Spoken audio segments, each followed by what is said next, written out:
Menikahi Hot Om. Bab 186. Beneran. Dimas langsung mengangguk semangat. Beneran. Buna pasti mau kok. Nggak mungkin nggak mau. Buna nggak punya HP sekarang, makanya agak susah nelepon dia. Nanti aku tunjukin video ini sebelum aku kembaliin HP-nya ke Mama. Juga. Semua orang yang ada di dalam ruangan itu bahkan tidak menyangka jika rasa sayang Cila bahkan begitu besarnya untuk wanita yang telah mereka singkirkan. Selama ini ego mereka mengakar dan tidak mau mengakui betapa pentingnya pengaruh wanita itu untuk keberlangsungan nyawa yang sedang mereka upayakan hidupnya ini. Terlebih Gunadia lah menganggap perasaan rindu cucunya itu hanya bersifat sementara, namun nyatanya sepekat itu. Mas, ayo ke Cila, ucap Jingga pada akhirnya. Ia sangat takut kehabisan waktu. Ya, Jingga dan Mahesa akhirnya melangkahkan kaki mereka mendekati ranjang Cila. Perempuan cantik itu langsung memeluk dan memberikan kecupan di kening putri kesayangannya itu. Maaf. Ya, sayang. Mama sama papa ganggu ngobrolnya. Kayaknya lagi seru, iya. Mah, ucap Cila melingkarkan tangannya di leher Jingga. Bibirnya yang kering mengecup pipi dan kening ibunya itu dengan lembut. Iya, Ma. Lagi seru cerita-cerita sama Dimas, Ma. Mama kok udah kesini lagi? Nggak capek? Dedek gimana? Jingga menelan ludahnya susah payah. Hatinya terasa sungguh perih. Sudah seperti ini, putri baik hatinya itu tetap memikirkan kondisinya. Ya, beberapa bulan belakangan ini, setelah ia bisa mendapatkan stok ASI yang cukup banyak, dan juga karena hadirnya Rani yang bisa menjaga Sina dengan ahli, waktunya memang lebih banyak untuk menunggu Cila. Sebisanya ia membagi waktu antara kedua putrinya yang begitu membutuhkan perhatian. Dan keikutsertaannya tadi bersama suaminya mengikuti sidang ikrar talak sebab Mahesa memintanya mendampingi. Mama nggak capek, sayang. Mama pengen sama Cila. Udah kangen lagi. Padahal subuh tadi Mama baru pulang dari sini. Harusnya istirahat dulu biar nggak capek. Cila mengusap wajah Jingga dengan lembut. Memetakan wajah perempuan cantik tersebut. Mama cantik banget, deh, Ma. Beruntunnya Cila jadi anak Mama. Makasih, ya, Ma. Udah berusaha sembuhin Cila. Maaf. Karena kemarin-kemarin Cila nggak ngertiin Mama. Cila sampai diemin Mama. Tapi Cila nggak bohong soal Cila lebih suka tinggal berdua di Swiss kayak dulu sama Mama. Walau berdua, kita bisa tenang. Pemandangannya juga bagus di sana, semua rasanya damai, Ma. Kalau di sini cuma di kamar aja. Cila bosen, Ma. Jingga mengecupi punggung tangan putri pertamanya tersebut. Air matanya terus meleleh. Besok kalau Cila udah sembuh, kita pulang ke sana sama dedek sama papa, gimana? Tangan Cila mengusap pelupuk mata Jingga dengan lembut. Menghapus lelehan air mata ibunya tersebut. Tapi Cila udah capek, Ma. Cila pengen tidur yang lama. Cila pengen mimpi indah yang panjang.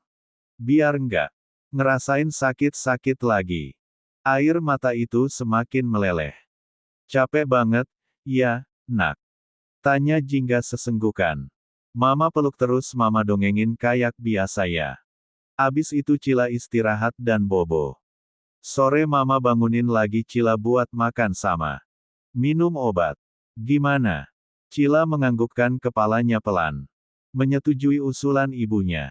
Iya, Ma. Tapi boleh nggak kalau papa yang bacain dongeng untuk Cila? Cila bikin sendiri. Boleh, sayang, ucap Mahesa. Jingga dan Mahesa pun kini sudah duduk sambil di samping kanan dan kiri anaknya. Menemani putri mereka. Tapi boleh nggak sebelum itu, Cila minta sesuatu sama mama sama papa. Apa, sayang? Tanya Mahesa sambil mengusap kepala sang anak. Bibirnya pun ia bawa tuk mengecup putri pertamanya itu. Tapi tolong kabulin, ya, Pa, Ma. Iya. Mama pasti kabulin.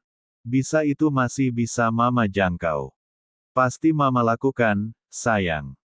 Begitu juga sama. Papa. Lia? Kan, Pa? Tanya Jingga berusaha terlihat akrab dengan Mahesa. Cila kemudian menarik napasnya dalam-dalam lalu mengembuskannya perlahan. Ia benar-benar merasa sangat lelah. Dulu Cila pengen banget kumpul kayak gini, Ma, Pa, ucap Cila dengan napasnya yang terasa sangat sesak. Tapi sejak tahu keinginan Cila itu bikin sedih seseorang, Cila jadi nggak pengen lagi. Cila jadi pengen hidup kayak dulu aja. Jingga sudah tahu kemana arah bicara Cila. La langsung merasakan perasaan bersalah itu namun ia tidak berdaya. Ia hanyalah seorang ibu yang ingin mengusahakan yang terbaik untuk anak-anaknya. Cila sedih lihat semua orang sedih, Ma, Pa. Rasanya hati Cila susah. Cila cuma pengen Mama sama Papa. Minta maaf sama Buna. Jingga langsung menitikan air matanya. Begitu juga mata Mahesa yang sudah memanas oleh karenanya. Bukannya nggak sayang sama Mama, Ma. Tapi kita tahu kalau Buna sama Papa sebelumnya udah sama-sama sebelum kita datang. Kehadiran kita cuma bikin Buna sama Papa nggak baik. Sekarang Buna sampai harus pergi. Gara-gara Cila. Air mata Cila menetes berguguran. Kalau ditanya siapa yang paling Cila sayangi, pasti jawabannya adalah Mama. Mama itu sayangnya Cila sampai kapanpun. Dan juga Papa. Tapi Buna. Buna juga punya ruang khusus di hati Cila. Sayangnya Mama dan Papa ke Cila mungkin seharusnya wajar karena Cila memang anaknya Mama dan Papa. Tapi Buna cuma orang lain, tapi Cila diperlakukan seperti peri kecilnya. Seolah Cila ini nyawanya sendiri. Seolah Cila ini yang paling penting, Ma, Pa. Mungkin lebih dari itu. Cila bisa rasain kasih sayang Buna yang begitu besar buat Cila. Cila bisa rasain itu, Ma, Pa. Cila rasanya mau mati nggak ada Buna. Kangen ternyata nggak enak, Ma. Dada Cila rasanya sesak. Gadis kecil itu merasakan dadanya yang terasa sesak. Ma, Pa, Cila kangen sama Buna. Cila pengen dipeluk Buna kayak Mama Papa peluk Cila. Cila pengen dengar suara Buna. Cila benar-benar kangen Buna, Ma, Pa. Maaf. Ya, Ma, Pa. Cila menoleh pada sang ayah. Menatap wajah ayahnya itu. Kenapa Papa tinggalin Buna? Padahal Cila mimpi di dalam perut Buna ada 3 dede bayi. Kayak yang waktu itu pernah Cila bilang. Yang 2 itu laki-laki. Yang satunya perempuan. Mimpinya jelas kayak nyata, Pa. Beneran deh, Pa. Kasihan dedenya nanti kalau lahir nggak punya papa.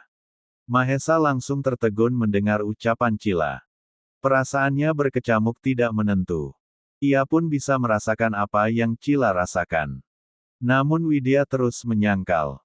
Ia pun tidak berharap banyak setelahnya. Dalam mimpi itu, Buna cantik banget sekarang. Tangan mungil Cila mengusap rahang Mahesa. Cepat-cepat minta maaf sama Buna, ya, Pa. Sebelum semuanya terlambat.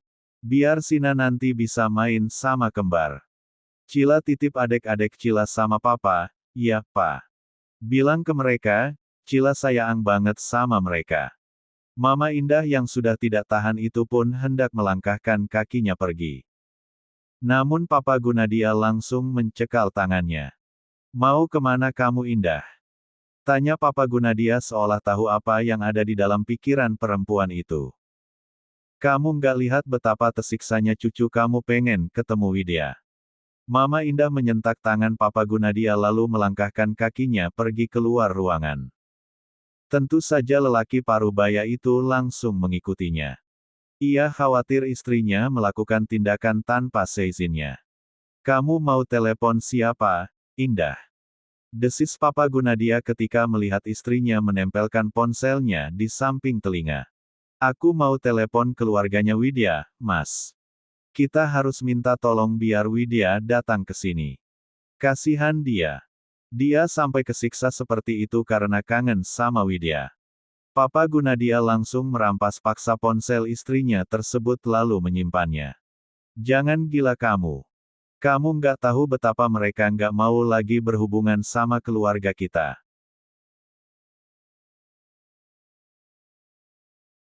Ini semua gara-gara kamu, Mas. Teriak Mama Indah. Perasaannya mulai terpecah belah. Ini semua salahmu. Jantung Papa Gunadia langsung berdetak sangat kencang ketika mendengar wanita yang selalu lembut padanya itu tiba-tiba mengeraskan suaranya. Ini demi kebaikan anak dan cucu kita. Jangan bicara sembarangan, Indah. Kebaikan apa maksudmu, Mas? Tanya Mama Indah berteriak. Kebaikan macam apa yang kamu maksudkan? Air mata itu sudah bercucuran meleleh membasahi wajah Indah. Hatinya begitu terpuruk dan lelah. Mengikuti semua skenario suaminya membuat hatinya lelah. Ia benar-benar tidak tega melihat anak dan cucunya malah semakin menderita. Ego kamu terlalu besar buat gapai semua yang kamu inginkan, Mas. Teriak Mama Indah. Kamu bahkan gak pernah benar-benar mikirin perasaan anak-anakmu. Kamu itu egois. Pundak wanita tengah baya itu bergetar hebat. Rasa sakit dan perih itu menyeruak sakit dari dalam dadanya. Kamu lihat. Hasil baik apa yang telah kamu tuai akibat tindakanmu itu. Kamu berupaya memisahkan Widya dan Mahesa, bukankah sekarang sudah berhasil? Gimana hasilnya menurut kamu? Apa Mahesa terlihat bahagia? Enggak, Mas, teriak Mama Indah. Mahesa semakin kelihatan terpuruk dan kehilangan dirinya. Jangan gila, Mas. Dada ibu tiga anak itu naik turun merasakan sesak. Debaran jantungnya sudah menggila. Sungguh ia tidak percaya keluarganya akan menjadi kacau seperti ini. Lihat, Mas. Lihat cucumu yang malah sangat menderita, Mas. Bahkan dia pengen ketemu orang yang udah rela sayang sama dia tanpa syarat saja nggak bisa. Kaki kita udah kejerat kayak gini, Mas. Malu, kan? Hah. Kita semua tahu Cila itu udah sekarat. Umurnya udah nggak akan lama lagi. Tapi buat nurutin keinginan. Terakhirnya aja kita nggak mampu. Apa gunanya harta sebanyak ini kalau nggak bisa bikin keluarga kita bahagia, Pi? Wanita yang tidak karu-karuan hatinya itu kemudian membawa tubuhnya duduk di deretan kursi yang disediakan di lorong ruang rawat tersebut. Ia menangis terseduh-seduh di sana. Hatinya begitu hancur. Rasa bersalahnya pada Cila begitu besar. Juga pada Widya. Dia sangat tahu bagaimana jalinan kasih sayang Widya dan Cila yang terjalin murni. Semuanya terlihat begitu jernih tanpa ada celah. Terlihat menyegarkan ketika sudah melihat dua perempuan bedausia itu saling bercerita dan melengkapi. Mereka seolah satu nyawa namun berbeda raga. Saling berjauhan hanya akan membuat batin mereka saling tersiksa. Dan itulah yang dirasakan Cila saat ini. Mungkin saja anak itu bisa sembuh jika separuh nyawanya selalu ada bersamanya. Mungkin saja Cila akan tetap hidup jika Widya tetap menemaninya. Tapi semuanya harus rusak oleh sebab keegoisan orang-orang yang hanya mementingkan kepentingan sebelah pihak saja. Gunadia pun menyusul duduk di samping Mama Indah. Ia tarik napasnya itu dalam-dalam lalu mengembuskannya dengan perlahan. Keadaan saat ini hanya sementara. Setelah itu semuanya akan baik-baik aja, In. Baik-baik aja gimana maksud kamu, Mas? Tanya Mama Indah seraya menekan semua kalimat yang dia ucapkan. Apa Cila harus sampai mati dulu baru kamu sadar kalau keadaan keluarga ini genting? Tutup mulutmu, Indah. Jangan bicara yang tidak-tidak. Ucapan adalah doa. Apa kamu mau cucu kita benar-benar tiada? Apa kamu buta, Mas? Geram Mama Indah. Napasnya bahkan sudah putus-putus seperti itu. Sakit, kamu, Mas. Hilang akal sehatmu itu. Apa sebenarnya yang membuatmu begitu berambisi seperti ini? Kenapa kamu berubah jadi pria sekejam ini? Kamu yang kemarin sampai bersimpuh di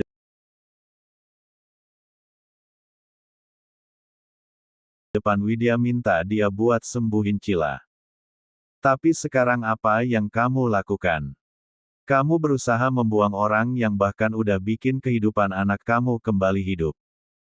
Kalau yang diucapkan Cila benar-benar terjadi, kamu bakal nyesel, Mas.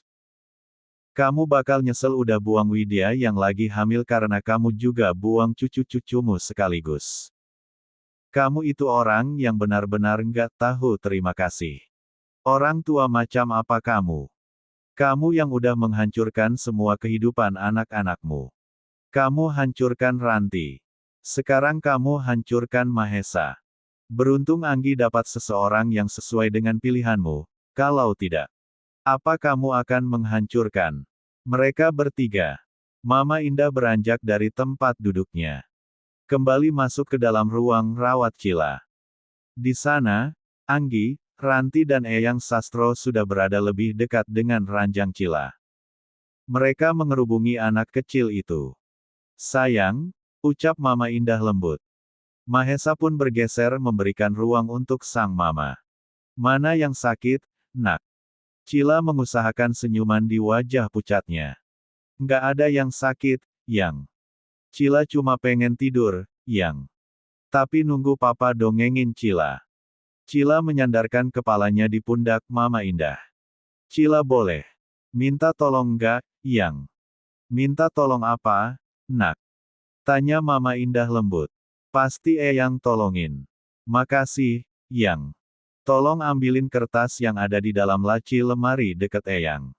Tolong kasihin sama papa. Mama Indah pun kemudian mengambilkan kertas yang Cila maksudkan. Setelahnya memberikannya pada Mahesa. Bacain, iya Pak. Itu karangan Cila sendiri. Maaf kalau nama tokoh-tokohnya Cila ambil dari nama Papa. Mama, sama Buna. Mata Mahesa langsung menelisik judul dongeng yang ditulis oleh tangan anaknya. Sepasang matanya seketika memerah. Desakan dari dalam dadanya mendorong air matanya untuk jatuh. Namun sebisa mungkin ia tahankan. Bacain, Pak. Dari judulnya ya, Pak. Mahesa pun menarik napasnya dalam-dalam lalu mengembuskannya perlahan. Jika Widya Mahesa tanpa jingga, mungkin bahagia. Dek. Bagai ada pisau dari dalam tenggorokannya, Jingga merasakan kesulitan walau hanya sekedar untuk menelan ludahnya sendiri. Hatinya begitu terasa perih. Mahesa pun mulai membacakan isi dongeng itu dengan suara beratnya. Menghayati apa isinya. Demi apapun. Hatinya berkecamuk. Tidak menyangka putrinya bisa merangkai kisah seindah itu.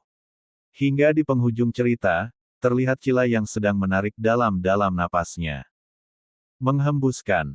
Napasnya perlahan seiring dengan matanya yang menutup pelan. Jatahu, inilah penghujung usianya. Cila. Seru Jingga saat kepala anaknya itu lunglai dalam pelukannya. Cila. Jingga mengguncang tubuh putrinya itu dalam pelukannya. Ia raba bawah hidungnya dan tidak lagi merasakan napasnya. Mah. Cila. Mah. Cila. Perempuan cantik itu kemudian membawa tubuh putrinya yang sudah tidak bernyawa dalam pelukannya. Menangis kencang meratapi kepergiannya. Tolong panggil dokter, Mas. Tolong panggil dokter, Mbak. Tolong.